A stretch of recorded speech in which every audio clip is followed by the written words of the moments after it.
সেগুলো দেখতে হবে, চেক করতে হবে। তোমার ফোনে যাও,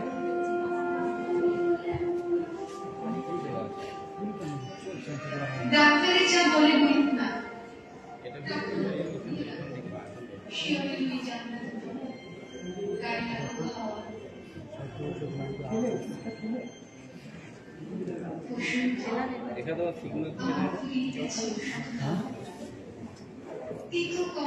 কত ওষুধ খেলে দিয়েছিল দিনে দিনে খালি খালি বেঁচে থাকা সেই জন্য বোর্ডে জামাটা মুখে দেখতে পাবে তো একবার তারা দেখো।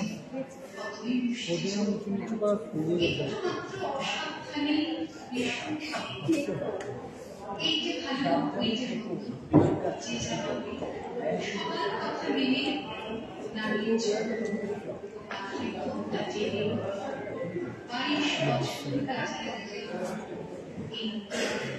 সাপোর্ট নিচ্ছে না, মাইকের সাউন্ডটা ক্লিয়ার নিচ্ছে না। কি বলছি জোরে চালায় দেখি, নিচ্ছে না, নিচ্ছে না। আমি চেক করছি। হেডফোনে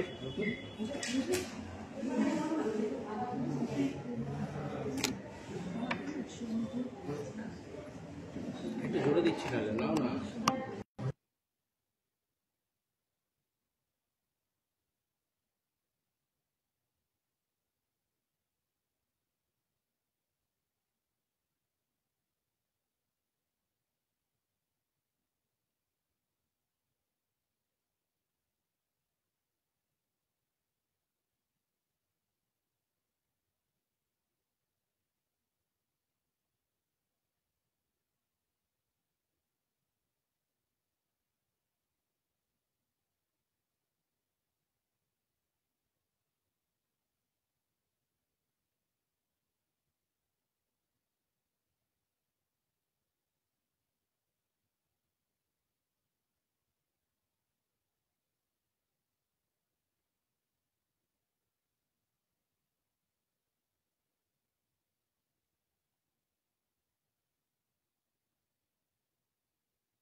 দাদা এই সুদীপ সবুজ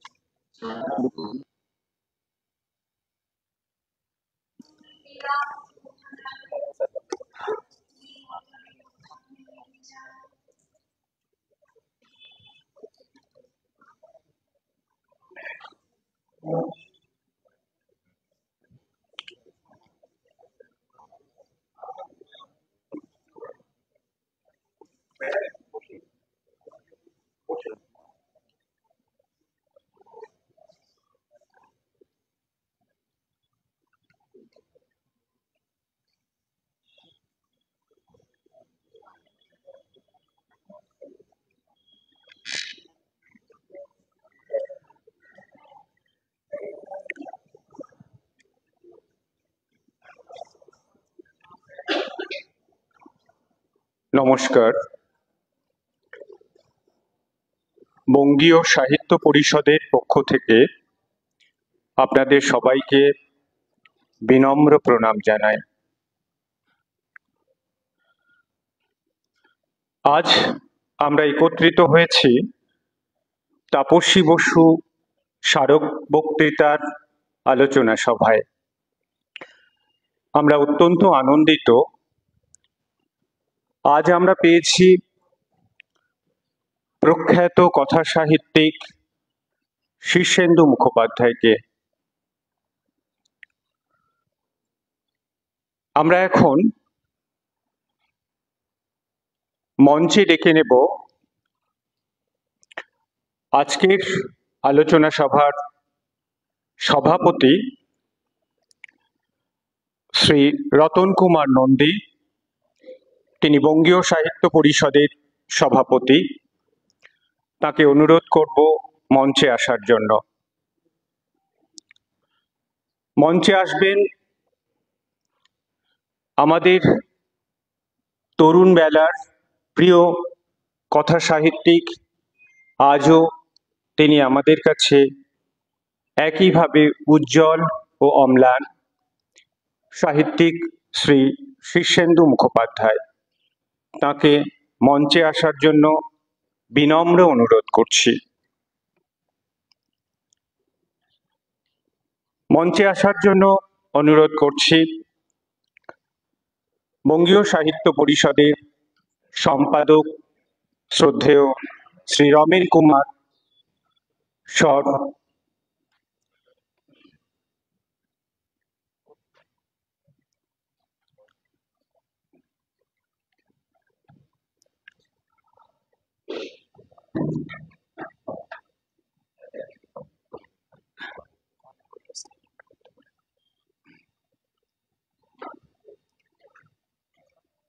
আপনাদের কাছে বিশেষ অনুরোধ, আপনারা আপনাদের ফোনগুলো সাইলেন্ট করে রাখবেন।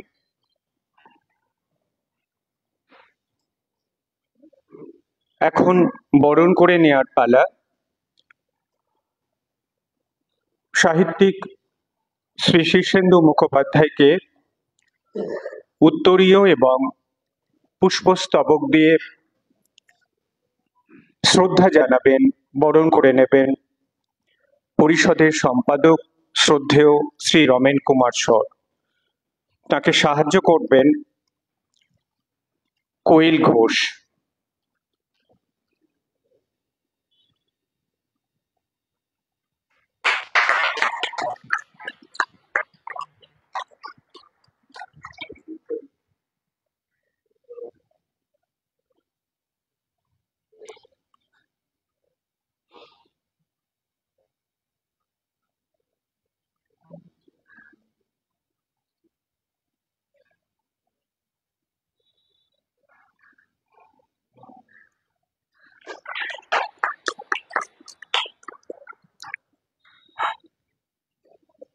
তাপসী বসু নামাঙ্কিত রৌপ্য পদক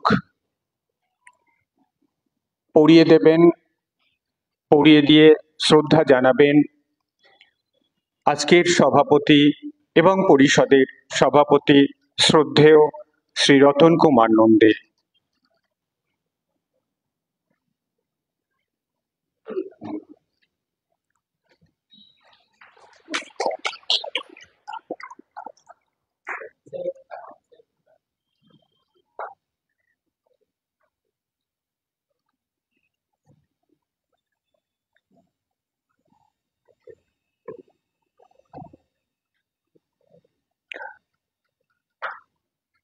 স্বাগত ভাষণ দেবেন পরিষদ সম্পাদক শ্রদ্ধেয় শ্রী রমেন কুমার শর।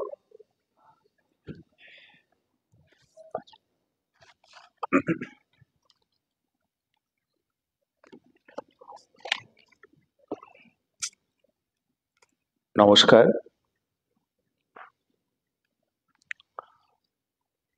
বঙ্গীয় সাহিত্য পরিষদের উদ্যোগে আজকে আমরা একত্রিত হয়েছি তাপস্বী বসুর স্মারক বক্তৃতা। আমরা অত্যন্ত আনন্দিত এই সময়ে বাংলা ভাষার বিশ্ব বরেণ্য কথা সাহিত্যিককে আমাদের মধ্যে পেয়েছি। শ্রী শীর্ষেন্দু মুখোপাধ্যায় আমাদের মধ্যে আজকে উপস্থিত হয়েছেন। তিনি এই তাপস্বী বসুর স্মারক বক্তৃতা দেবেন। মঞ্চে রয়েছেন পরিষদ সভাপতি শ্রী রতন কুমার নন্দী এবং পরিষদ পরিবারের আপামর যারা সদস্য, আপনারা আজকে উপস্থিত হয়েছেন। আজকের এই আলোচনা সভাকে সার্থক করার জন্য আমি বঙ্গীয় সাহিত্য পরিষদের সম্পাদক হিসেবে আপনাদের প্রত্যেককে স্বাগত জানাচ্ছি। যার নামে এই স্মারক বক্তৃতা, তার সম্পর্কে দু একটি কথা আমাদের এখানে তুলে ধরা অবশ্যকৃত্য। তাপস্বী বসু, তার বাবা ছিলেন হেরম্বচন্দ্র ঘোষ রায়চৌধুরী, মা বীণা রায়চৌধুরী। পড়াশোনা করেছিলেন কালীঘাটে দেশবন্ধু বালিকা বিদ্যালয়, উমেন্স খ্রিস্টান কলেজে। কলকাতা বিশ্ববিদ্যালয় থেকে বাংলা ভাষা ও সাহিত্যের সাম্মানিক স্নাতক ও স্নাতকোত্তর পরীক্ষায় তিনি উত্তীর্ণ হয়েছিলেন। শিক্ষকতা করতেন মানিকতলা গার্লস হাই স্কুল ও মধ্য কলকাতা বালিকা বিদ্যালয়ে। 3 দশক ধরে বাংলা ভাষা বিষয়ে অধ্যাপনা ক্যালকাটা গার্লস বিটি কলেজে। ভালোবাসতেন ফুল, পাখি, রঙিন মাছ, কবিতা। পত্রপত্রিকায় কবিতা, গল্প, ভ্রমণ কাহিনী লিখেছেন। স্বল্প বয়সে তিনি প্রয়াত হন। তার স্মৃতির উদ্দেশ্যে তার স্বামী, তিনি অধ্যাপক ছিলেন, চিত্তরঞ্জন বসু, এই স্মারক বক্তৃতার বিষয়টি বঙ্গীয় সাহিত্য পরিষদকে অনুরোধ করেন এবং আমরা আজকে ধারাবাহিকভাবে সেই স্মারক বক্তৃতা করে চলেছি। মাঝে 1-2 বছর জানেন কোভিডের জন্য এবং এই কক্ষ রেনোভেশনের জন্য আমরা করে উঠতে পারিনি। আমাদের ভালো লাগছে আজকে আবার আমরা সেটা করতে পারছি এবং প্রখ্যাত একজন কথা সাহিত্যিক তিনি বলবেন।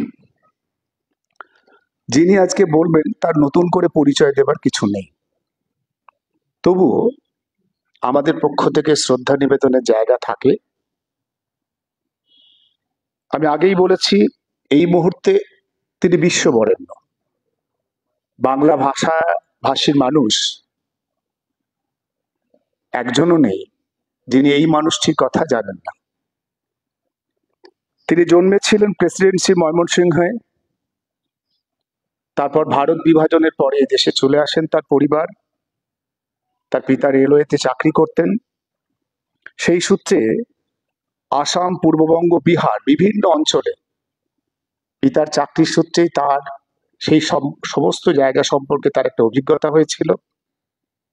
পড়াশোনা করেছিলেন জলপাইগুড়ির ফণীন্দ্রমোহন ইনস্টিটিউশনে, তারপর কোচবিহার ভিক্টোরিয়া কলেজ, সেখান থেকে কলকাতা বিশ্ববিদ্যালয়ে স্নাতকোত্তর ডিগ্রি লাভ করেন।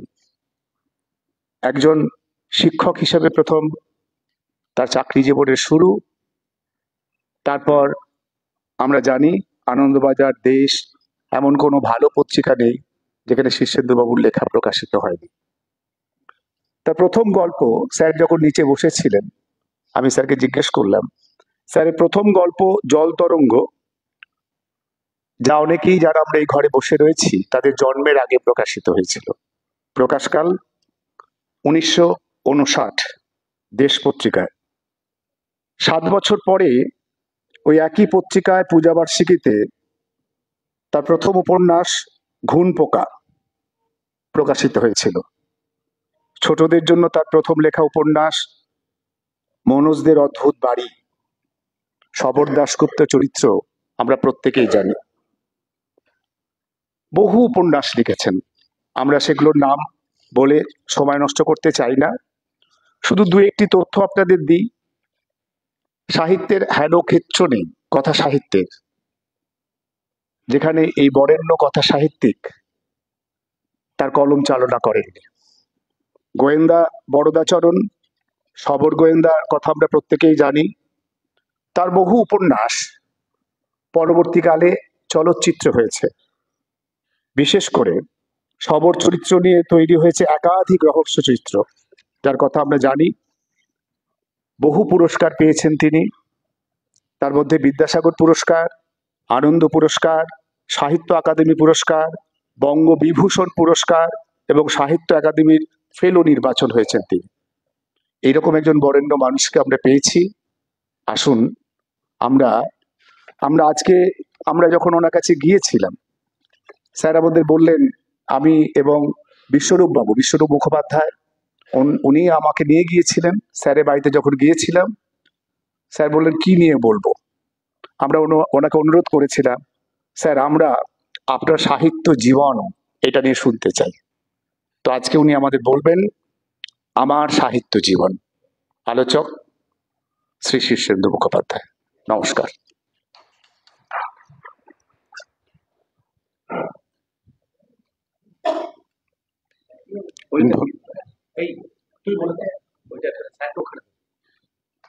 ধন্যবাদ ও শ্রদ্ধা জানাই মাননীয় সম্পাদক মহাশয়কে।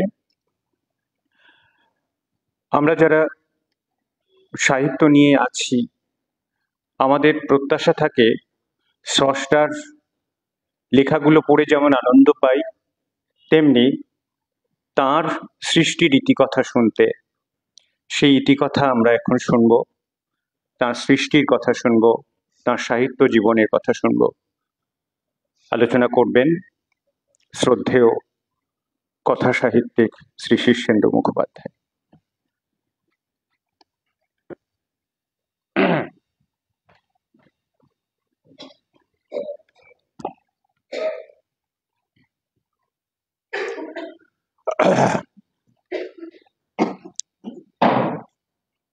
আপনাদের অনুমতি থাকলে আমি বসে বসেই বলি।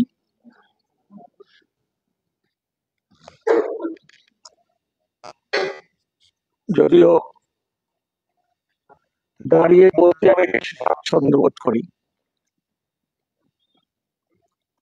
কিন্তু একটু কোমরে ব্যথা আছে বলে দাঁড়িয়ে বলছি না, সেজন্য আমাকে ক্ষমা করবেন।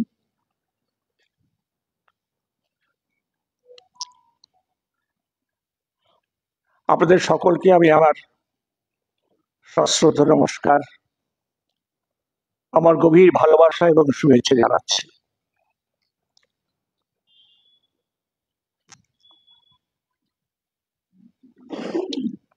আমার নিজের জীবনের দিকে তাকালে দুটো জিনিসই পরিলক্ষিত হয়, একটা ধূসরতা, আরেকটি বর্ণময়তা। দুটোই। বর্ণময়তার কথাটা আগে বলি। আমার বাবা রেলে চাকরি করতেন, সেজন্য আমাদের জীবন ছিল খানিকটা যাযাবরের মতো। কিছুদিন পর পরই বাবা বদলি হতেন, আমরা এক রেল শহর থেকে আরেক রেল শহরে চলে যেতাম। পিছনে পুরনো স্কুল পড়ে থাকতো, পুরনো বন্ধু বান্ধব পড়ে থাকতো, পুরনো পটভূমি, চেনা গাছ, চেনা বাড়ি, চেনা ঘর। যে কুকুরটা পুষতাম, যে পাখিটা পুষতাম, তাদের ছেড়ে খুব ভারাক্রান্ত হৃদয়ে আবার অন্য জায়গায় গিয়ে নতুন করে বন্ধুত্ব পাতাতে হতো, নতুন করে চেনা জানা হতো মানুষের সঙ্গে। এইভাবে বিহার থেকে উত্তরবঙ্গ, পূর্ববঙ্গ, আসাম এবং বিভিন্ন জায়গায় ছড়িয়ে ছিটিয়ে আমার ছেলেবেলা কেটেছে। খুব সুখাবহ ছিল না। আপনারা জানেন যে বন্ধু বান্ধব ছেড়ে যেতে মানুষের কত কষ্ট হয়। যাদের সঙ্গে একটা সখ্য তৈরি হয়েছে, ভাব ভালোবাসা হয়েছে, বোঝাপড়া হয়েছে, হঠাৎ একদিন তাদের ছেড়ে সম্পূর্ণ অচেনা একটা জায়গায় অচেনা মানুষজনের মধ্যে গিয়ে পড়লে কেমন লাগে। শোক ছিল, দুঃখ ছিল, হাহাকারও ছিল, কিন্তু সেই সঙ্গে নানান বর্ণময় পটভূমির পরিবর্তনও ছিল। কত মানুষ দেখেছি জীবনে, কত রকম মানুষের সঙ্গে মেলামেশা করতে হয়েছে। বারবার টোপোগ্রাফি পাল্টে গেছে, কখনো পাহাড়ে, কখনো জঙ্গলের ধারে, খুব নির্জন জায়গায়, কখনো বা লোকালয়ের মাঝখানে। এই যে বর্ণময় নানা রকম স্মৃতি, অভিজ্ঞতা, এটাই আমার জীবনের বর্ণময়তা। আর একটা দিক কিন্তু ধূসর। ছেলেবেলা থেকে বড় হচ্ছি, খুব রোগা লাবণ্যহীন একটি ছেলে, তেমন মেধাবী নয়। যখন ছেলেবেলায় প্রথম স্কুলে ভর্তি হয়েছিলাম, খুব দুষ্ট ছিলাম বলে তখন থেকে আমাকে মাস্টারমশাইরা প্রচুর মারধর করতেন। মারধর খেতে খেতে এমন হলো যে আজও যদি আপনারা আমার হাত ধরেন, দেখবেন আমার হাত শক্ত, নরম হাত নয়। তার কারণে ছেলেবেলায় প্রতিদিন বেত খেতে খেতে হাত শক্ত হয়ে গিয়েছিল। আবার স্কুল থেকে ফিরে এলে মায়ের কাছে সে হাত লুকিয়ে রাখতে হতো। যদি মা দেখে হাত লাল, তাহলে মা জিজ্ঞেস করে, কেন রে হাত লাল কেন, মার খেয়েছিস?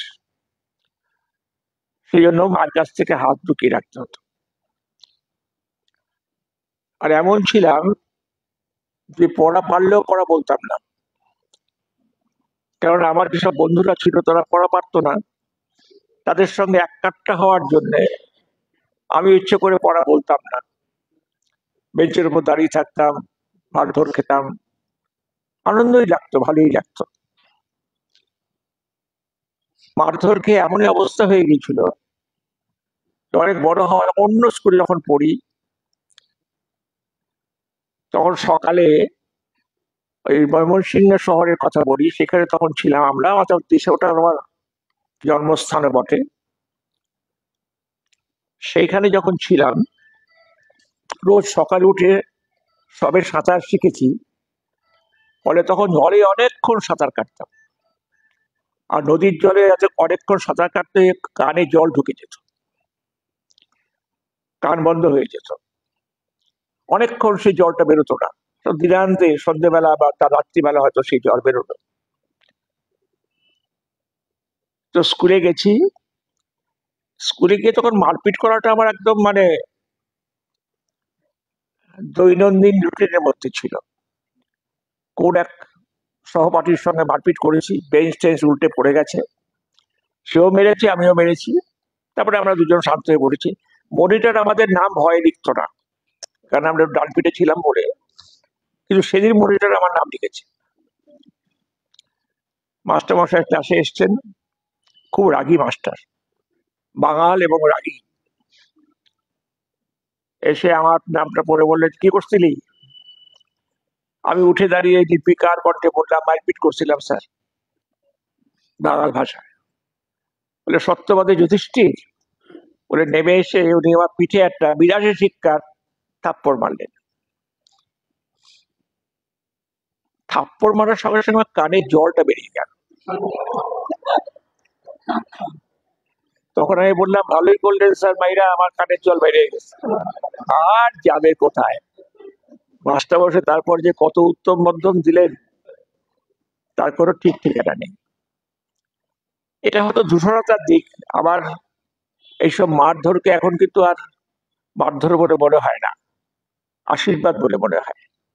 মাস্টারমশাই মেরেছিলেন, মারবার জন্য তো মারেননি, আমার ভালোর জন্য মেরেছিলেন। সেটা যখন বুঝতে পারি তখন এই মারধরগুলোকে এখন তাদের আশীর্বাদ বলে মনে হয়। যাই হোক, ভালো ছাত্র ছিলাম না, ভালো ছেলেও ছিলাম না, মাকে অনেক জানিয়েছি। এইভাবেই বড় হওয়া, কোথায় সাহিত্য কোথায় কি। তবে হ্যাঁ, একটা কথা ঠিক, যে বই পড়তে খুব ভালোবাসতাম, গল্পের বই, পড়ার বই নয়। গল্পের বই খুব পড়তাম, যা হাতের কাছে পেতাম। তখন তো আমাদের মা বাবারা পয়সা খরচা করে বই কিনে দেবেন না, মফস্বলে তখন বই পাওয়াও যেত না, তেমন বইয়ের দোকানই ছিল না। ওই যা কিছু বাড়িতে বই পেতাম, হাতের কাছে যা পেতাম সব পড়তাম। মা বাবা কখনো বলেননি যে বড়দের বই পড়ো না, এটা তোমার এখন পড়ার বয়স হয়নি, বলতেন না। ফলে আমি সেই ছেলেবেলায় বঙ্কিমচন্দ্র পড়ে ফেলেছি, যে বই হাতের কাছে পেতাম পড়ে ফেলতাম। দুটো জিনিস ছিল, খেলা আর পড়া। এই দুটোর মধ্যে আমার ওই বাল্য জীবনটা বিভক্ত ছিল। খেলতে খুব ভালোবাসতাম আর বই পড়তে। এই করে করে যখন বড় হচ্ছি তখন মাঝে মাঝে আমার মনে হতো, বা বাবা মার মুখের দিকে তাকিয়ে মনে হতো যে আমার ভবিষ্যৎটা খুব উজ্জ্বল কিছু নয়। আমি কি হব, কোন পদ, কোন বিভীষিকা, কোন ম্লানমুখী বেকার যুবক, কিছু বুঝতে পারি না। আর মা বাবা আমাকে নিয়ে চিন্তিত ছিলেন যে ছেলের কি হবে, উজ্জ্বলতা নেই কোনো দিকে। তো এই আমি আমার নিজেকে নিয়ে সমস্যা ছিল। অর্থাৎ লোকে আমাকে যতটা অপছন্দ করে আমি নিজেও ততটাই নিজেকে অপছন্দ করি।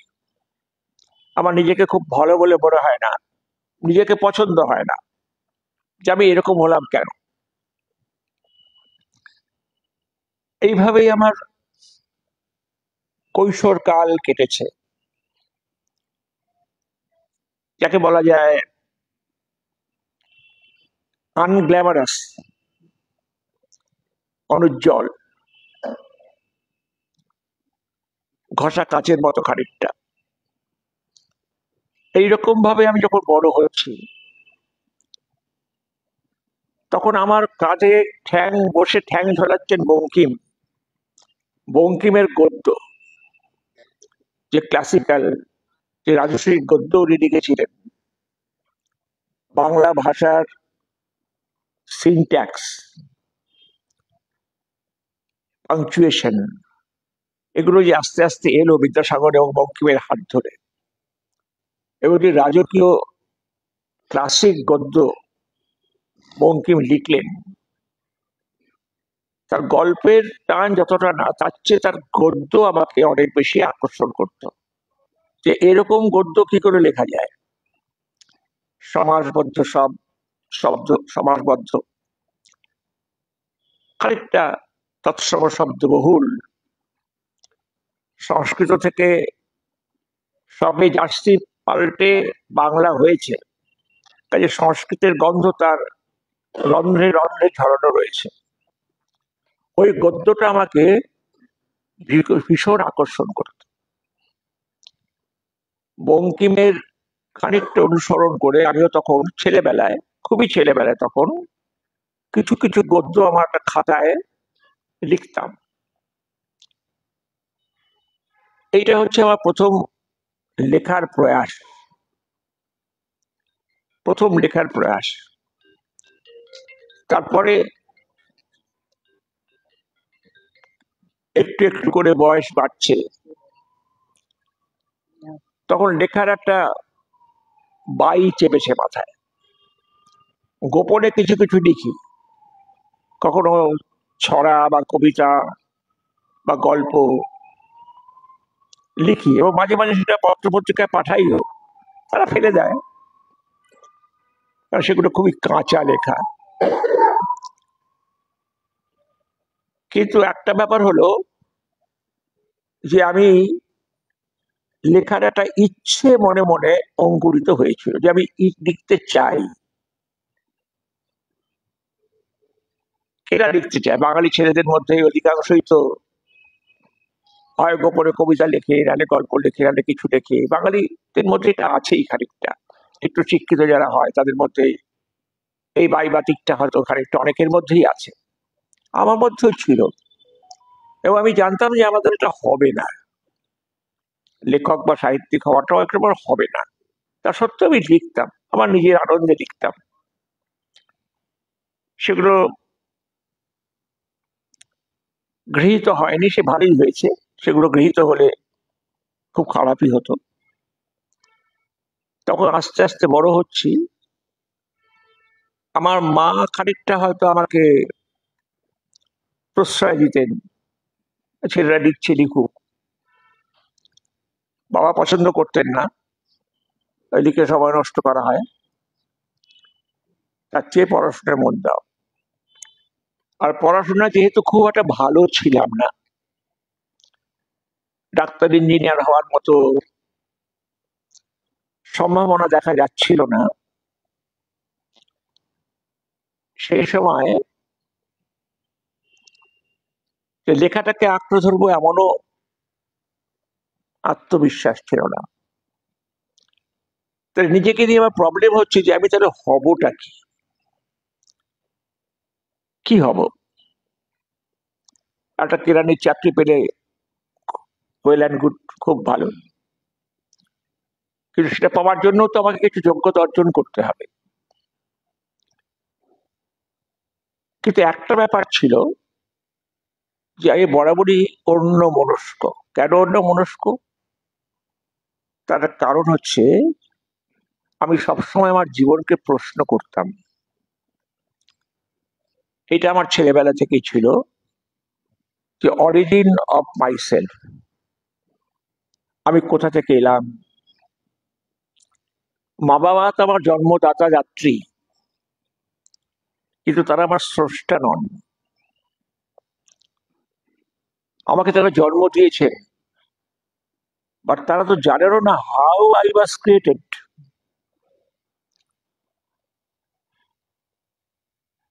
তাহলে এই যে জন্ম হলো আমার, এর আগেও আমি কোথাও ছিলাম, কোনোভাবে ছিলাম, এবং এই জন্মের বৃত্তান্ত শেষ হওয়ার পর আমি কোথাওটা যাব। এই জগৎটা আমার কাছে চেনা নয়, এটা একটা ধূসর জগৎ, আমাদের চেনা জানার বাইরে। তারপরে মহাকাশ, চারদিকে ছড়ানো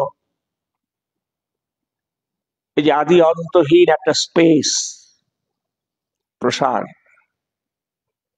এইটি আমার মাথায় ঢুকলো যে কিমিদং, এটা কি, এর অর্থ কি, তাহলে জীবনের অর্থ কি, মানুষ জন্মালো কেন, না জন্মালেই বা কি ক্ষতি ছিল। এইভাবে যে ক্রমাগত নিজেকে প্রশ্ন করা, এবং যেসব প্রশ্নের কোনো জবাব নেই, উত্তর নেই, উত্তর মানুষ আবহমান কাল থেকে খুঁজে যাচ্ছে। মানুষ তো খুঁজছে এই জীবন কি, এই জগৎ কি, এই জীবনের অর্থ কি। মানুষ তার জবাব খুঁজছে কিন্তু পাচ্ছে না। দর্শনে খোঁজ হচ্ছে, বিজ্ঞানে খোঁজ হচ্ছে, ইতিহাসে খোঁজ হচ্ছে, ব্যক্তিগত চিন্তায় তার খোঁজ হচ্ছে, আতিবাতি করে মানুষ খুঁজছে, ধর্মগ্রন্থে হোক, বিজ্ঞানের গ্রন্থে হোক, দর্শনের গ্রন্থে হোক, মানুষ খুঁজেই যাচ্ছে। এই যে ব্যক্ত জীবন যেটুকু আমরা দেখতে পাচ্ছি জন্ম থেকে মৃত্যু পর্যন্ত, এটুকু আমাদের হাতে আছে, এর বাইরে যা তা আমার হাতে নেই। বিজ্ঞানীরা মাঝে মাঝে বলেন যে there is a cosmic conspiracy, একটা আমাদের অগম্য, আমাদের অধরা একটা কসমিক কনস্পিরেসি, ষড়যন্ত্র কোথাও চলছে, যে ষড়যন্ত্রের ভিতর দিয়ে ক্রিয়েশনটা আমরা দেখতে পাচ্ছি, কিন্তু তার কজ এবং তার শেষ, অন্ত, এটা দেখা যাচ্ছে না। বহুকাল ধরে, লক্ষ বছর ধরে মানুষ জন্মাচ্ছে, মরছে, কিন্তু আজও জন্ম এবং মৃত্যুর রহস্য মানুষের জানা নেই। বিজ্ঞান জানে না, দর্শন জানে না, ইতিহাস বলতে পারবে না, ব্যক্তিগত চিন্তায় তার অবসান নেই। সুতরাং মানুষ খুঁজেই যাচ্ছে। এই খোঁজটা আমার জীবনে স্টার্টেড আর্লি। খুব ছেলেবেলা থেকেই এই জিজ্ঞাসাগুলো আমাকে পিন কুশনের মতো বিদ্ধ করেছে। প্রিকিং, বারবার আমাকে যন্ত্রণা বিদ্ধ করেছে। আমি অবসাদগ্রস্ত হয়েছি, আমি মেলানকোলিয়ার শিকার হয়েছি বারবার। মৃত্যু কি? মৃত্যু মানে দেহাবসান, আমরা জানি। দেহাবসানের সঙ্গে সঙ্গে সবকিছু কি অবসান হয়? কারণ চেতনা জিনিসটাকে বিজ্ঞান ব্যাখ্যা করতে পারে না। শরীরকে ব্যাখ্যা করতে পারে, শরীরের সমস্ত আতিপাতি ব্যাখ্যা করতে পারে, কিন্তু বিজ্ঞান চেতনাকে ব্যাখ্যা করতে পারে না। তার একটা কারণ হচ্ছে চেতনার ভর নেই, অস্তিত্ব আছে কি নেই জানা যায় না, তার দৈর্ঘ্য প্রস্থ কিছু নেই। এরকম জিনিস বিজ্ঞানের চর্চার বিষয় নয়। তাই বিজ্ঞানীরা দায় ছেড়ে দেয়, তারা বলে যে নানান রকম কেমিক্যালের ইন্টার অ্যাকশন থেকে এই চেতনা জিনিসটা উৎপন্ন হয়েছে। এটা ল্যাবরেটরিতে এটা নিয়ে রিসার্চ করার কোনো উপায় আমাদের নেই, কারণ জিনিসটার ভর নেই। একটা পরমাণুরও ভর আছে, অস্তিত্ব আছে, তারও দৈর্ঘ্য প্রস্থ আছে, কিন্তু চেতনার তো সেটা নেই। এই চেতনা এলো কোত্থেকে এবং এই চেতনাটা কোথায় যাবে আফটার পার্সনস ডিমাইস? এইরকম চিন্তা আমার ভেতরে ছেলেবেলা থেকেই ছিল, অন্বেষণ ছিল। অন্বেষণ মানেই যে তার জবাব পাওয়া যাবে, নিরসন পাওয়া যাবে, এমন তো নয়। অনেক সময় সারা জীবন আমাদের খুঁজতে খুঁজতে কেটে যায়। যেমন রবীন্দ্রনাথের পথের সেই পরশ পাথর খুঁজতে যে পাগলাটা বেরিয়েছিল, সারা জীবন চলে গেল পাথর খুঁজতে, পাথর পেয়েও ছেড়ে দিল, তারপরে আবার সে খুঁজতে শুরু করলো, পুনরায় সেই পাথরের পেছনে সারা জীবন সে ব্যয় করলো, কিন্তু কিছুই পেল না সে। আমাদের অবস্থা অনেকটা সেই রকম। আমরা খুঁজছি পরশ পাথরের মতো, জবাবটা চাই, কিন্তু জবাবটা পাচ্ছি না। যদি বলেন তাহলে এই চিন্তা আমাকে ছেলেবেলা থেকে তাড়া করেছে, সমৃদ্ধ করেনি, তাড়া করেছে। আমার জীবনের অনেক আনন্দ, অনেক উজ্জ্বলতা কেড়ে নিয়েছে এইসব চিন্তা, আমাকে অবসাদগ্রস্ত করেছে, মেলাঙ্কলিক করে দিয়েছে, অন্যমনস্ক করে দিয়েছে। যে কারণে আজও এইসব চিন্তার প্রভাব আমি কাটাতে পারি না বলে রাস্তায় ঘাটে যখন আমি চলি তখন লোকে বলে যে এই লোকটা ভারী অন্যমনস্ক, এই যে কোনো সময় অ্যাক্সিডেন্ট হতে পারে। আমার মা খুব ভয় পেতেন আমাকে দেখে। তুই যখন রাস্তা দিয়ে হাঁটিস তখন আমি দেখি তুই এমন ক্যাবলার মতো হাঁটিস যে তোকে যে কোনো সময় গাড়ি ঘোড়া চাপা দিয়ে যাবে। বাবা, সাবধানে হাঁটবি, সাবধানে চলাফেরা করবি। মায়ের সতর্কবাণী থাকা সত্ত্বেও আমি চিরকাল ওইভাবেই চলাফেরা করেছি, কিন্তু কারো কৃপায় আজ পর্যন্ত সেরকম কিছু ঘটেনি আমার জীবনে। হয়তো ঘটতে পারতো, কিন্তু ঘটেনি। কিন্তু যাই হোক, অন্যমনস্কতা আমার আজও আছে। আজ আপনারা ডেকেছেন আমাকে এখানে আমার বক্তৃতা শুনতে, আমার ভাষণ শুনতে, কিন্তু আমি দেখেছি যখন আমি ছোট থেকে বড় হচ্ছি, তখন আমি কথা বলে কাউকে আকর্ষণ করতে পারতাম না। আমার কথা শুনবার জন্য কেউ সময় দিতে চাইতো না, কারণ আমার ব্যক্তিত্বে সেরকম আকর্ষণ ছিল না, ম্যাগনেটিজম ছিল না, সম্মোহনী শক্তি ছিল না, যাতে আমি লোকে আকর্ষণ করতে পারি লোককে। আমার জীবনে যৌবনকালে তেমন প্রেম টেমও হলো না, কেননা কোনো মহিলা আমাদের আকর্ষিত হতেন না, মনোযোগই দিতেন না। খুবই ট্র্যাজিক লাইফ, কি বলেন, তাই না? আমার যৌবনকালটা তাই একটা শুকনো ডালের মতো, ফুল ফুটছে না, বসন্ত আসছে না আমার জীবনে, কেউ তাকাচ্ছে না, মনোযোগ দিচ্ছে না। একসময় গৌরীকের সাথে পড়তাম, সহপাঠী যারা ছিল তাদের অনেকের সঙ্গে বুড়ো বয়সে আলাপ হয়েছে। তুমি সেই, তারা বলেছি। আমি মনে মনে ধিক্কার জানিয়ে বলেছে, হ্যাঁ আমি সেই। তখন তো তোমার মনে হয়নি যে ও মা তুমি সেই, আজকে বুড়ো বয়সে আর বলে কি লাভ। তো এটা হয়েছে আমার জীবনে, এর ট্র্যাজেডি ঘটেছে। যাই হোক, এইভাবেই যৌবন কালটা যখন কাটাচ্ছি,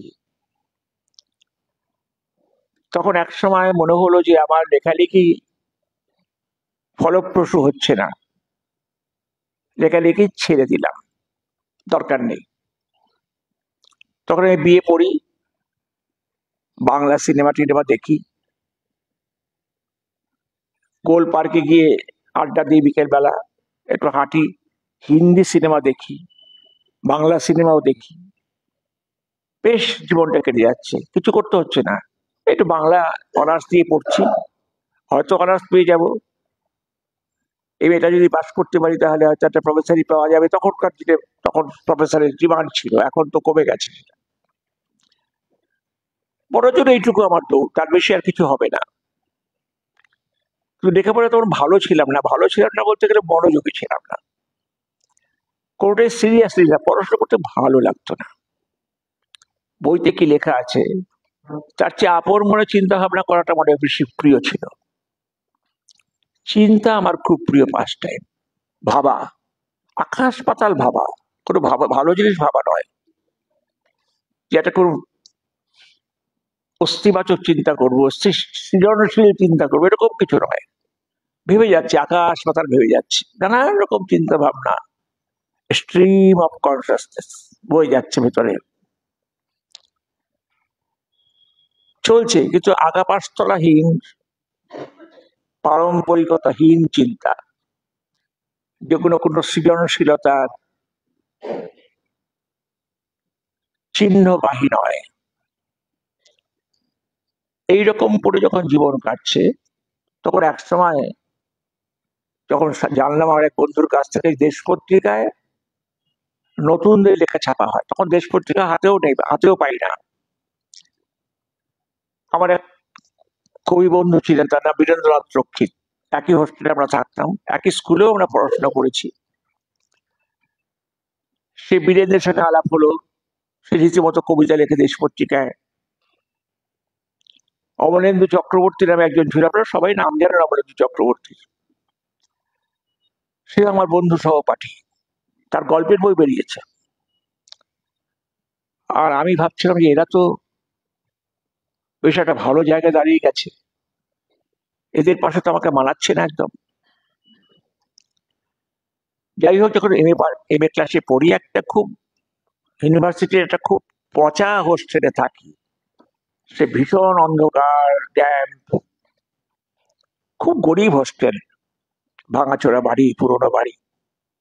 সেইখানে যখন থাকি তখন ভেতরে ভেতরে একটা প্রচন্ড উন্মাদনার সৃষ্টি হলো, যে একসময় তো লিখতাম, দেখি যদি লিখতে পারি, ওই বন্ধুর প্ররোচনায় বলা যেতে পারে। রাতারাতি একটা গল্প লিখে ফেললাম।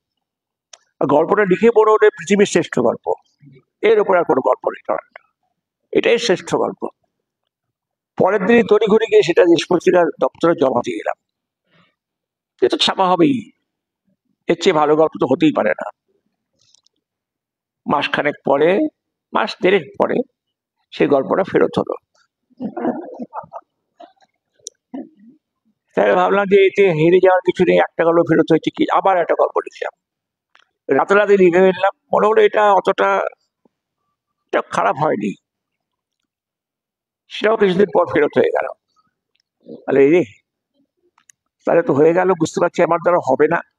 আমার দ্বারা হবে না এই বিশ্বাসটা তখন মোটামুটি পাকা, যে আমার দ্বারা হবে না। দীর্ঘশ্বাস ফেলে তখন ঠিক করলাম, আচ্ছা দেখা যাক, আর একবার, বারবার তিনবার, আর একবার চেষ্টা করে দেখবো। এবার যদি না হয় তাহলে ফাইনালি আমি বুঝতে পারবো যে আমার দ্বারা এটা হবে না। তৃতীয়বার একটা লেখা কোমর বেঁধে বসে লিখতে শুরু করলাম। মাথায় যা এলো তাই বসে বসে লিখলাম, তাই মন দিয়ে লিখলাম। জমা দিলাম, জমা দিয়ে চলে এলাম। একটু দূর পক্ষ অপেক্ষা করছি, আবার তো ফেরত আসবে।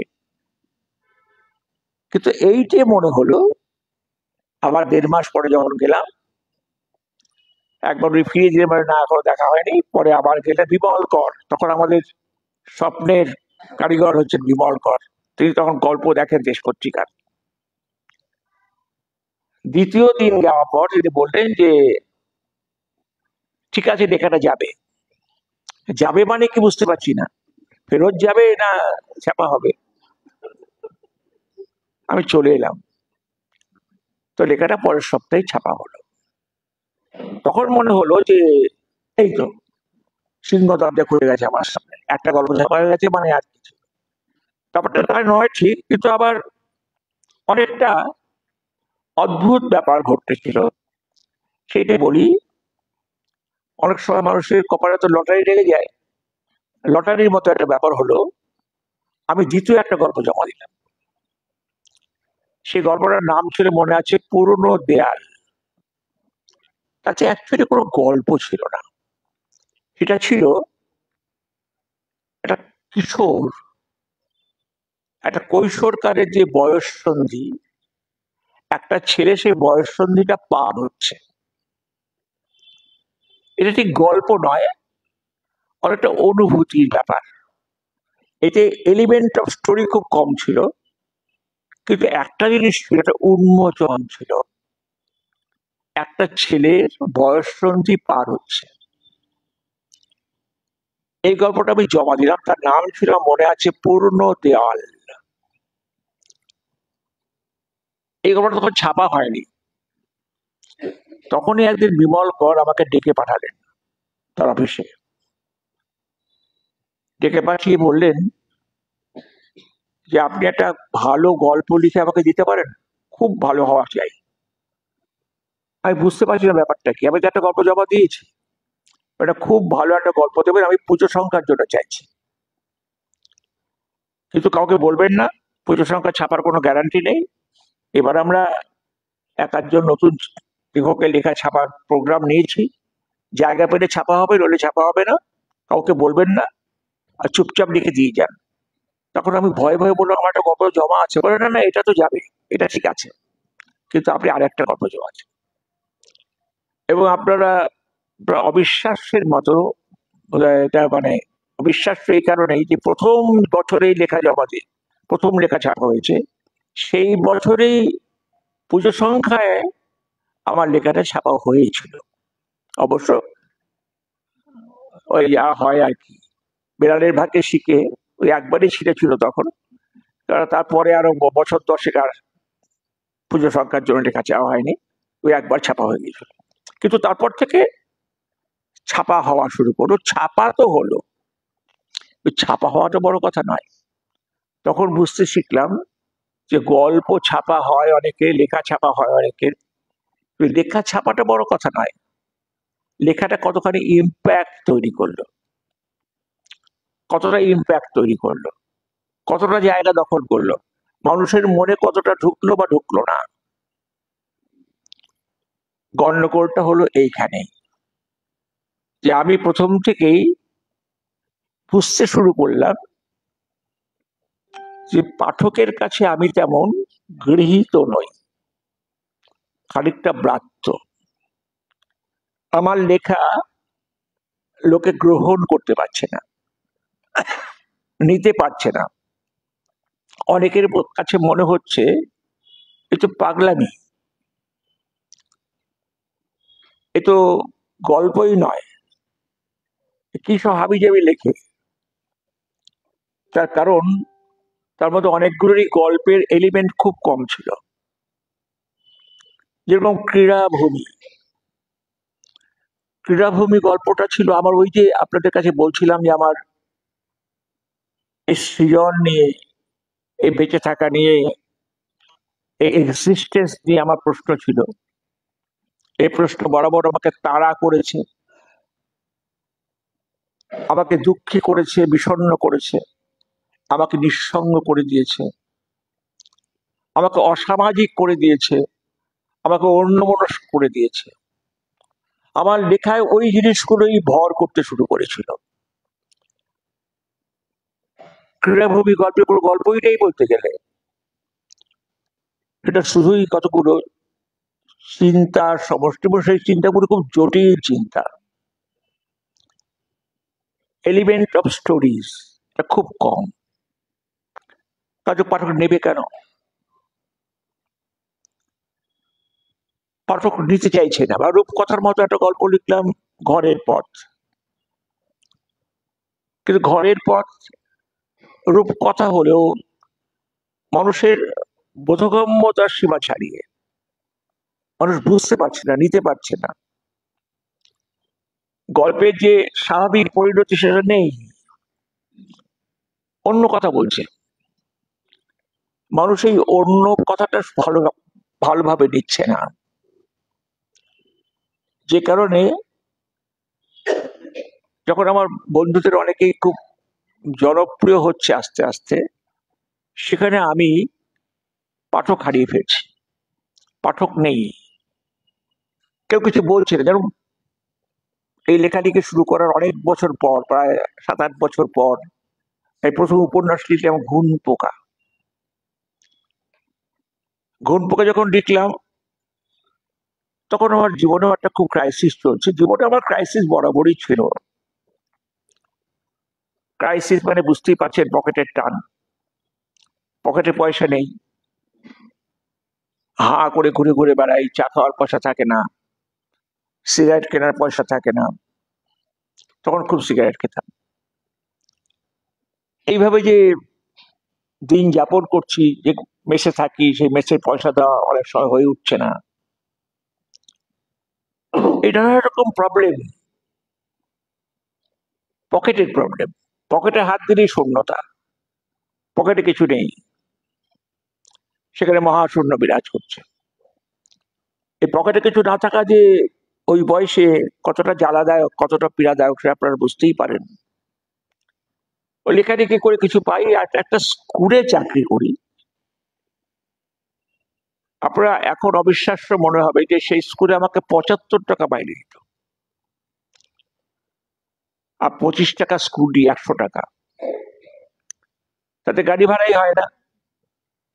আর তাহলে অন্য চলবে কি করে? আমার নিজস্ব পেট কি করে চলবে? বাবা টাকা পাঠাতো বলে আমার চলতো। খুব লজ্জার কথা, একটা যুবক ছেলে, তার বাবা তাকে ভরণ পোষণ টাকা পাঠায়, তবে তার চলে। যাই হোক, এই তখন জীবন। কিন্তু এটাও ঠিক যে এই যে দারিদ্র, এই যে পয়সার অভাব, এই যে অজানা ভবিষ্যৎ, এই সবকিছুই তখন একটা চ্যালেঞ্জের মতো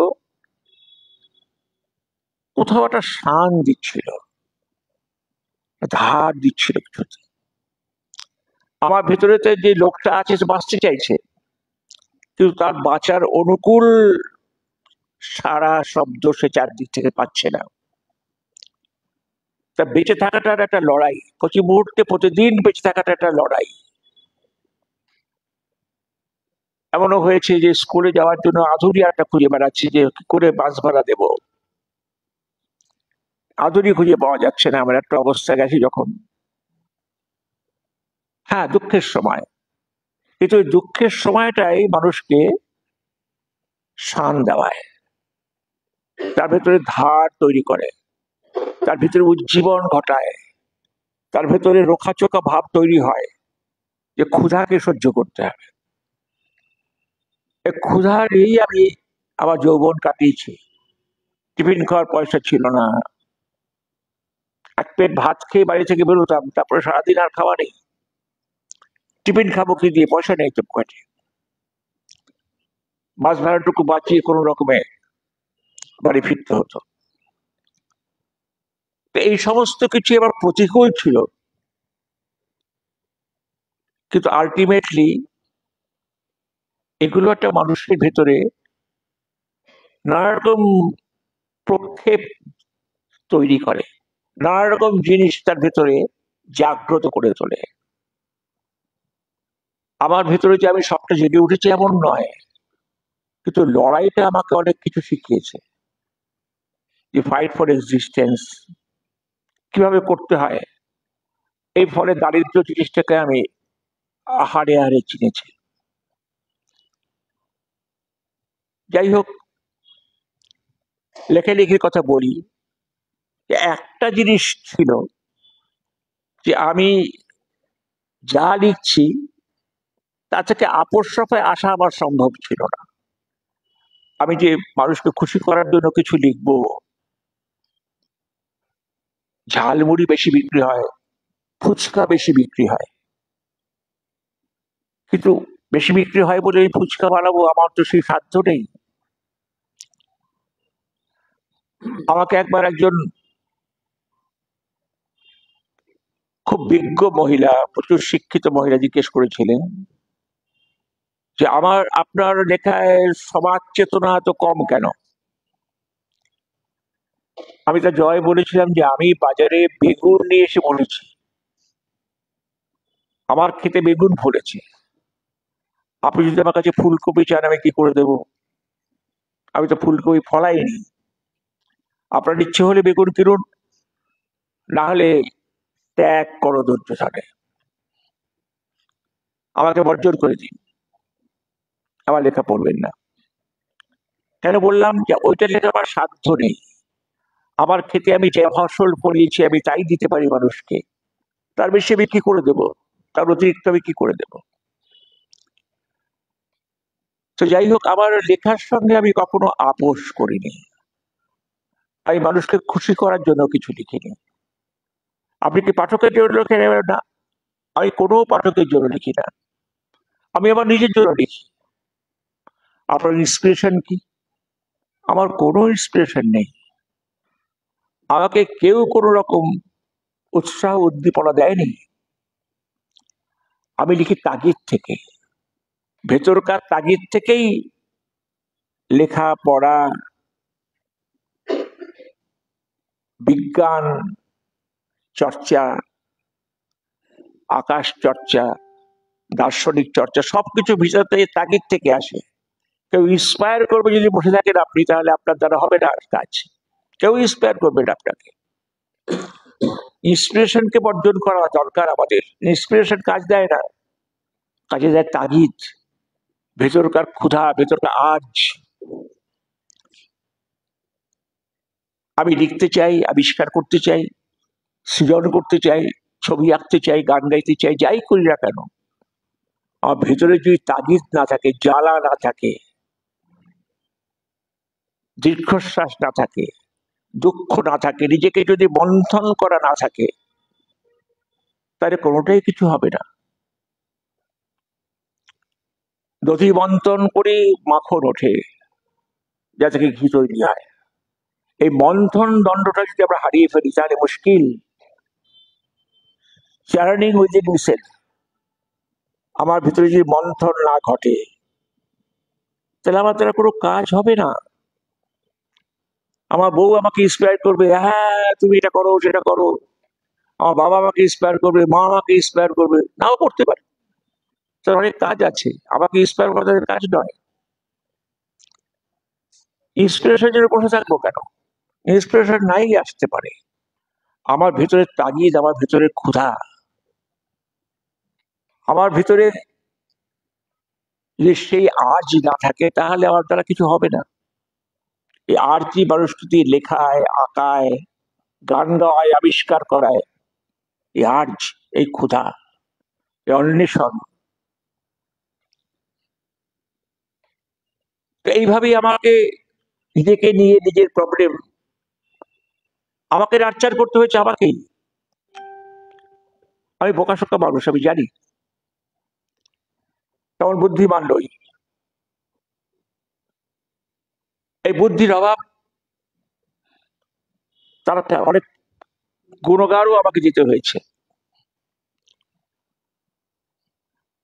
আমার স্ত্রী যেরকম, কোনো লোক বাড়িতে এলেই আমি কথা বলতে গেলে আমার স্ত্রী এগিয়েছে বলতে, না না ওর সঙ্গে কথা বলতে হবে না, ওই বোকা লোক, আপনি আমার সঙ্গে কথা বলুন।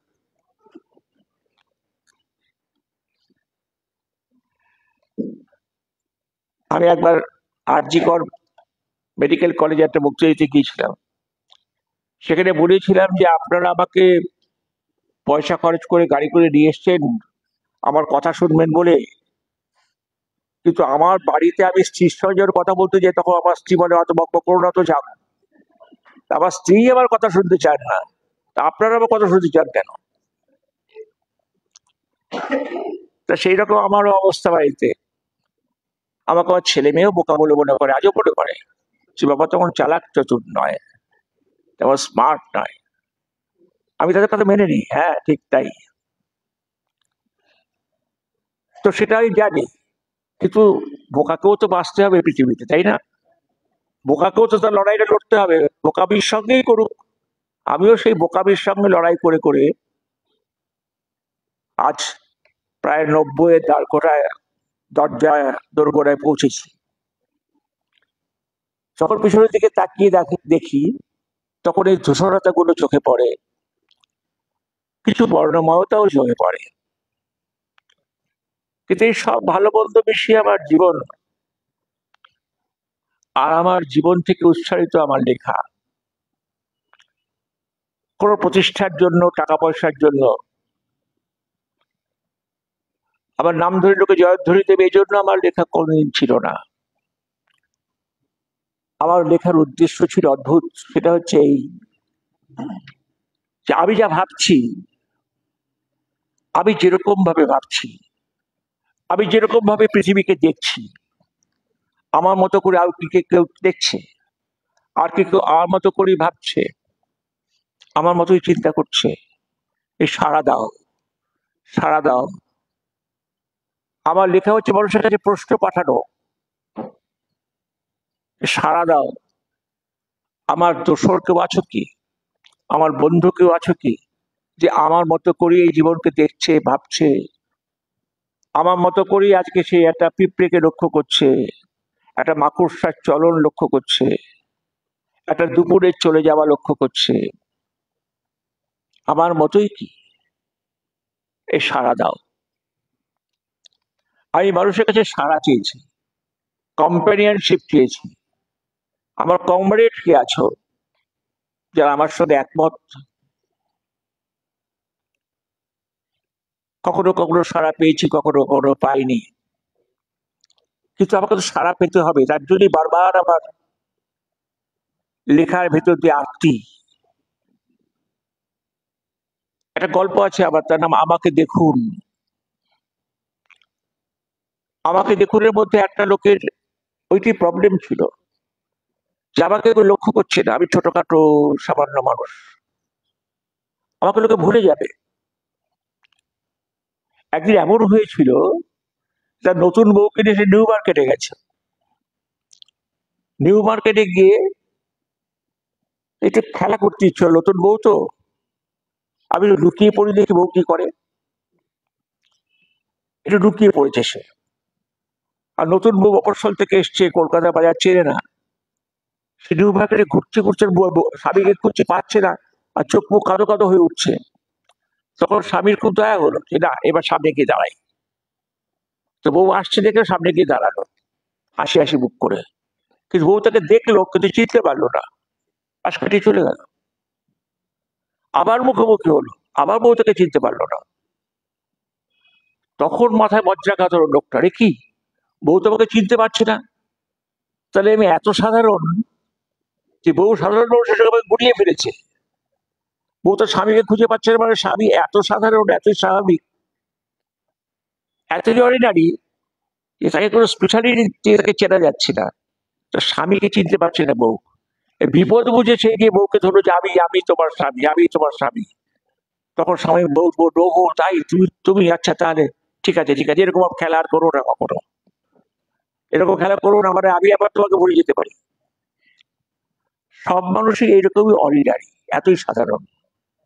লোকটা শেষে এমন ভয় পেল, তার ছেলে যখন হারিয়ে গেছে তখন সে চিৎকার করে লোককে বলছে, ওই ছেলেটা আমার হারিয়ে গেছে, ওই ছেলেটাকে বলবে যে আমি ওর বাবা, যেন আমাকে দেখলেও চিনতে পারে, আমাকে দেখলেও চিনতে যেন পারে। কারণ হাজার লোকের বলছে আমি যেন হারিয়ে না যাই ওর বাবা হিসেবে। It's identity crisis. আমাদের আইডেন্টিটি ক্রাইসিস নিয়ে লেখা এই গল্প। কেন এই গল্প লোকে ভালো লাগবে বলুন তো? লোকে ভালো লাগেনি ঠিকই হয়েছে, এইসব গল্প একদিন লোকের ভালো লাগতো না, আজকাল লাগে কিনা জানি না। তবে আমি সাহস করে লিখেছিলাম, কারণ এগুলো আমার ক্রাইসিস, এগুলো আমারও ক্রাইসিস। সুতরাং এই অস্তিত্বের সংকট নিয়ে আমি জন্মেছি, অস্তিত্বের সংকট নিয়েই আমি বেঁচে আছি আজও। লেখালেখি আমার জীবন যাপনেরই কিছু বিচ্ছুরণ, কিছু ছিটে ফোটা। কিন্তু লেখালেখি, আমি সবসময় বলি, আমার সব লেখালেখি লাভ লেটার্স টু ইউ, আপনাদের প্রতি আমার প্রেম পত্র, আমার ভালোবাসার চিঠি। আমি পৃথিবীকে ভালোবাসি, জীবনকে ভালোবাসি, আমার মতো করে ভালোবাসি। এই যে ভালোবাসার কথা, এইটি আমি কাউকে বোঝাতে পারি না। আর মাঝে মাঝে বোঝাতে ইচ্ছে হয় যে আমি একটা কীট পতঙ্গকেও কতটা ভালোবাসি, কিন্তু সে তো আমার কথা বুঝবে না। আমার বাবা খুব রাশভারী মানুষ ছিলেন, খুব ব্যক্তিত্ব সম্পন্ন। তার সঙ্গে কথাই বলতাম না জীবনে কখনো, ভয়ে। যখন কথা বলতাম সামনে দাঁড়িয়ে, কখনো বসে কথা বলিনি বাবার সঙ্গে। আমার সেই বাবা যখন 88 বছর বয়সে মারা গেলেন, আমি তখন তাকে দাহ করতে গেছি শ্মশানে, শায়িত বাবা, তখনও চিতায় তোলা হয়নি। আমি তখন আলতো করে বাবার কপালে একটা চুমু খেয়ে বলেছিলাম, যে তুমি কি বুঝতে পেরেছিলে যে আমি তোমাকে কত ভালোবেসেছি? বাবা সে কথা জবাব দেননি। আমি ওই আবার ক্রাইসিস, যে বাবা কি কখনো বুঝতে পেরেছিলেন যে আমি তাকে কত ভালোবাসি? শুধু ভয়ই পাইনি, ভালোও তো বেশিছি। এই আমার ক্রাইসিস, এই আমার সমস্যা, আমার সংকট, যে মানুষকে, পশুকে, পৃথিবীকে, বাতাসকে, আলোকে, সবাইকেই বলতে চাই আমি ভালোবাসি, কিন্তু কোন ভাষায় বলতে হবে সেটা জানি না তো। এই ভাষার সমস্যা, ভাষার সংকট হয় অনেক সময়। চিৎকার করে বলতে হয় ভালোবাসি, কিন্তু ভালোবাসাটা প্রকাশ কি করে হবে তা বুঝতে পারি না। আমার সব লেখাই এইসব সমস্যা সংকটের লেখা, ভেতর থেকে আসে। আমার যত যন্ত্রণা, যত বিষ, যত অমৃত ভেতরে জন্মেছে, মানুষের ভেতরে দুটোই জন্মায়, সবই আমার লেখার ভিতর দিয়ে আমি প্রকাশ করার চেষ্টা করেছি মানুষের কাছে। আর এই বসে আছি কান পেতে, প্রশংসা বাক্যের জন্য নয়, সাধুবাদের জন্য নয়, টাকা পয়সার জন্য নয়, শুধু হাত তুলে মানুষ বলুক যে বুঝতে পেরেছি। তুমি কি বুঝতে চাও? বুঝতে পেরেছি। হে মানুষ, তোমার সঙ্গে আমিও আছি। তোমার মতো করেই আমি পৃথিবীকে দেখি, তোমার মতো করেই আমি সংকট যাপন করি, তোমার মতন করেই আমি বেঁচে থাকাকে উপভোগ করি। মানুষ শুধু সেইটুকু বলুক, আমি আমার অন্তরের সাড়া দিয়ে তাদের কাছ থেকে পাই, সেটুকুই আমার পুরস্কার। লেখালেখি নিয়ে অনেক বললাম, আর তেমন কিছু বলার নেই আমার। যদি আপনাদের থাকে আপনারা বলবেন, তার জন্য কিছুটা সময় দেওয়া যেতে পারে। নমস্কার, সবাই ভালো থাকবেন।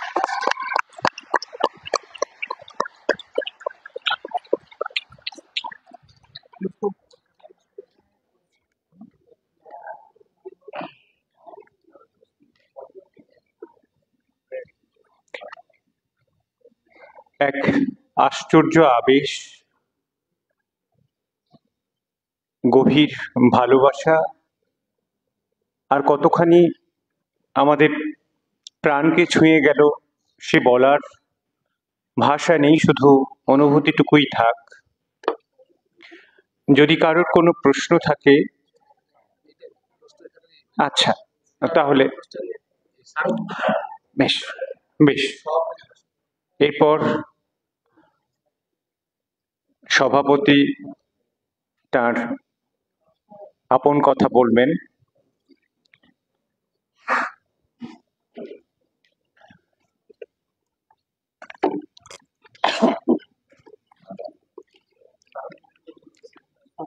ঠিক আছে। অত্যন্ত কঠিন পরিস্থিতির মধ্যে আমাকে পড়তে হয়েছে, কারণ 1 ঘন্টার মতো সময় প্রখ্যাত সাহিত্যিক শীর্ষেন্দু মুখোপাধ্যায় যেভাবে বক্তব্য রেখেছেন, যখন উনি সিরিয়াস কথা বলছিলেন তখন কিন্তু মানুষের নিঃশ্বাসটাও শোনা যাচ্ছিল। আর যখন তিনি কৌতুকরস তৈরি করেছেন তখন সবাই হলের তার বক্তব্যে সাড়া দিয়েছেন। আমার শুধু একটা কথাই মনে হচ্ছিল, আমি আমার প্রিয় সাহিত্যিককে এখানে আসার সময় বললাম যে আমার মনে হচ্ছিল দীর্ঘদিন বাদে আবার ক্লাস করছি নারায়ণ গঙ্গোপাধ্যায় স্যারের ক্লাস। যারা করেছেন জানি না, কৃষ্ণবাবুও করেছেন।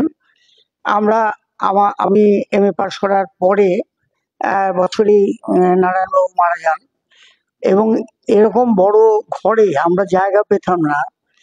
তন্ময় হয়ে 1 ঘন্টা উনি পড়াতেন এবং মনে হচ্ছিল যেন সেই ক্লাসরুমের অভিজ্ঞতায় ফিরে পেলাম। শীর্ষেন্দু মুখোপাধ্যায় নিশ্চয়ই সেটা অনুভব করেছেন। আমি প্রথমেই ধন্যবাদ জানাই, যদিও এটা আনুষ্ঠানিক ধন্যবাদ নয়, আমাদের সম্পাদক রমেশ্বর, বিশ্বরূপ মুখোপাধ্যায় এবং সাহিত্য পরিষদের আলোচনা সমিতির যারা দায়িত্বে আছেন তাদের সকলকে নাম আমি করছি না, কারণ এরকম একটি মনোজ্ঞ বিকেল আমাদের কাছে উপহার দেওয়ার জন্য।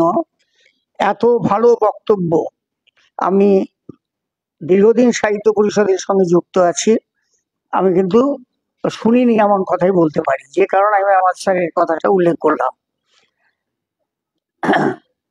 শীর্ষেন্দু মুখোপাধ্যায় যে ভালো লেখক, ভালো গল্প লিখতে পারেন সেটা কিন্তু প্রমাণ করে দিয়েছেন এখানে। উনি তৈরি করা বক্তব্য আঁকেননি, আপন মনে বলে গেছেন, এবং একটা কথার মধ্যে কোনো পুনরুক্তি নেই, এবং সুন্দর ভাষা, সুন্দর শব্দে, সুন্দর ভাবে উপস্থাপন করেছেন। তিনি আরম্ভ করেছিলেন খুব লঘু বিষয় নিয়ে। আমি সভাপতি হিসেবে যেটা করার দায়িত্বে ছোট্ট, খুব বেশিক্ষণ সময় নেব না। তিনি 2টো কথা বলেছিলেন, একটা হচ্ছে শৈশবের বা তার অতীতের স্মৃতিটা হচ্ছে ধূসর, ছেলেবেলায় দুষ্ট প্রকৃতি ছিলেন, মার কাছে বকুনি খেয়েছেন, মার খেয়েছেন, আবার প্রশ্রয় পেয়েছেন, আবার স্কুলের অভিজ্ঞতাও তিনি বলেছেন। এবং যে অভিজ্ঞতাটা বর্ণনা করেছেন সেটার মধ্যে এত রসবোধ ছিল যেটা কিন্তু আমাদের মুগ্ধ করেছে, আমরা তন্ময় হয়ে শুনেছি। দ্বিতীয় যেটা উনি বলেছেন বর্ণময়তা, বর্ণময়তা তার ব্যক্তি জীবনে যেমন বাবার বদলি চাকরি সূত্রে বিভিন্ন জায়গায় তিনি ঘুরেছেন, বিভিন্ন মানুষের কে বন্ধু হিসেবে পেয়েছেন, সঙ্গী হিসেবে পেয়েছেন, আবার তার বন্ধু বান্ধব এমনকি পোষা পশু পাখিকেও ছেড়ে আসার জন্য তার মনের মধ্যে একটা দুঃখ ছিল। এটা ভারী সুন্দরভাবে বলেছেন। একটা জায়গায় উনি একসময় বলেছেন যে উনি নাম ডাকের জন্য ভাবেননি, কিন্তু আমরা জানি যারা, উনি যখন লেখা শুরু করছেন তখন আমরা কলেজ জীবনে প্রবেশ করেছি, গল্প পড়া শুরু করছি, এবং তন্ময় হয়ে আমরা, শুধু আমি নই, আমাদের যারা সাহিত্যের ছাত্র, তখন একটা সুবিধে ছিল, যারা বাংলা অনার্স বা বাংলা এমএ পড়তো তাদের নতুন সাহিত্য নিয়ে যেমন পর্যালোচনা করতে হতো, হাতে একটা নতুন উপন্যাস, একটা কবিতার বই, এগুলো থাকলে ভালো লাগতো। এটা শীর্ষেন্দ্রবাবু এসে অভিজ্ঞতা জানেন। কিন্তু আমি জানি যে নাম ডাকটাকে খুঁজে পেয়েছে। কি অপূর্ব গল্পটি শুনিয়েছেন যে স্বামীকে চিনতে না পারার গল্প, আইডেন্টিটি ক্রাইসিস। এত সুন্দরভাবে বিষয়টাকে প্রকাশ করলেন, যে কথাটা উনি বলতে চাইছিলেন অনেকক্ষণ বলেছেন। তিনি হালকা চালে কথা বলার মধ্যেই প্রবেশ করেছেন দার্শনিকতায়, আলোচনা করেছেন সাহিত্য তত্ত্ব, জীবনের দুঃখের ভূমিকা, এবং অত্যন্ত সুন্দরভাবে শুনিয়েছেন জীবনকে শান দিয়ে ধারালো করে, সেটাই হচ্ছে দুঃখ। সমাজ চেতনা তার সাহিত্যে নেই বলে তিনি যে অভিজ্ঞতার কথা বলেছেন, এটা আমি মানি না, আপনার সাথে একটু দ্বিমত পোষণ করছি। তা আপনার লেখার মধ্যে যেমন দার্শনিকতা আছে, আপনি যেমন আকর্ষণীয়ভাবে বক্তব্য রাখেন, আপনি একটা মেসেজ সকলের কাছে পৌঁছে দেন, এবং আজকেও সেই কাজটা করেছেন। কাজেই বোকা এই মূল্যায়নটা উনি একাধিকবার নিজের সম্পর্কে বলেছেন, এটা একদম সত্যি নয়। এবং আমাদের অত্যন্ত সমৃদ্ধ হলাম, ঋদ্ধ হলাম। আমি বঙ্গীয় সাহিত্য পরিষদের পক্ষ থেকে আমি শীর্ষেন্দু মুখোপাধ্যায়কে শুধু প্রশংসা করছি না, আমি সকলের হয়ে প্রণাম জানাচ্ছি। আপনার আরো লিখুন, আরো দীর্ঘজীবী হয়ে থাকুন, সুস্থ জীবন যাপন।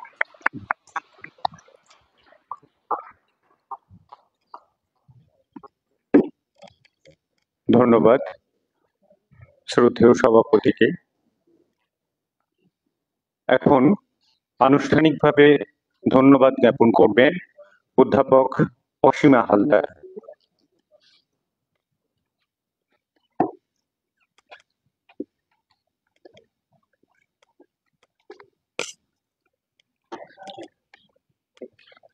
নমস্কার।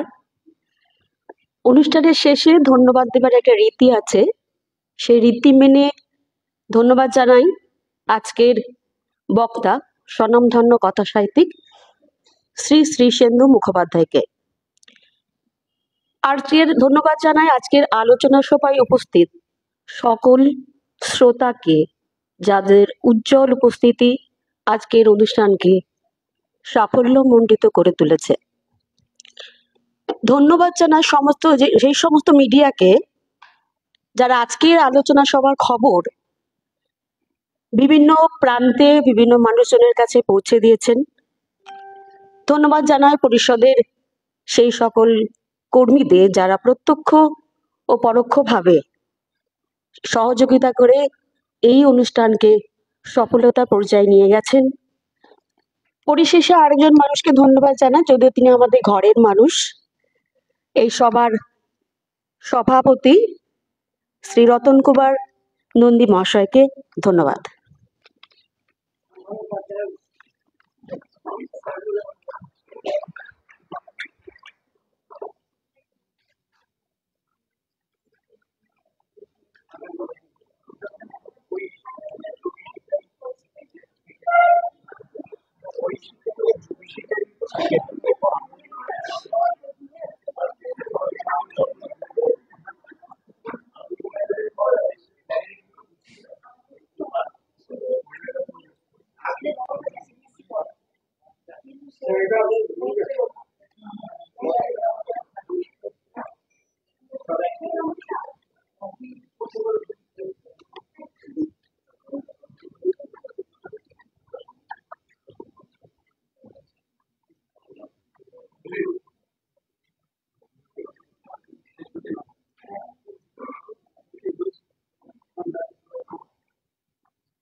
আচ্ছা, আমাকে এবার বেরিয়ে চলে যেতে হবে।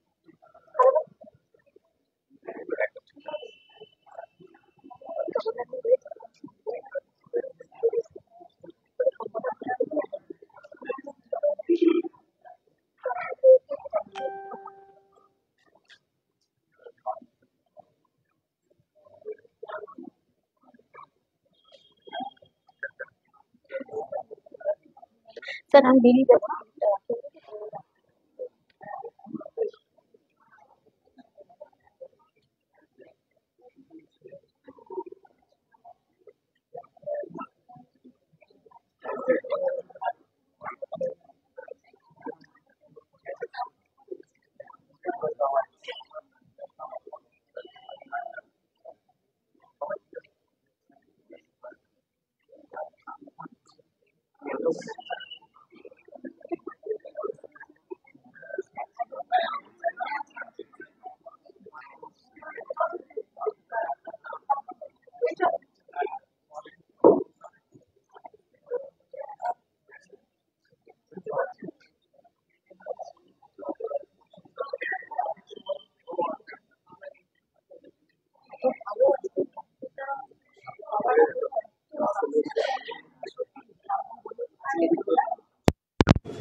মমতা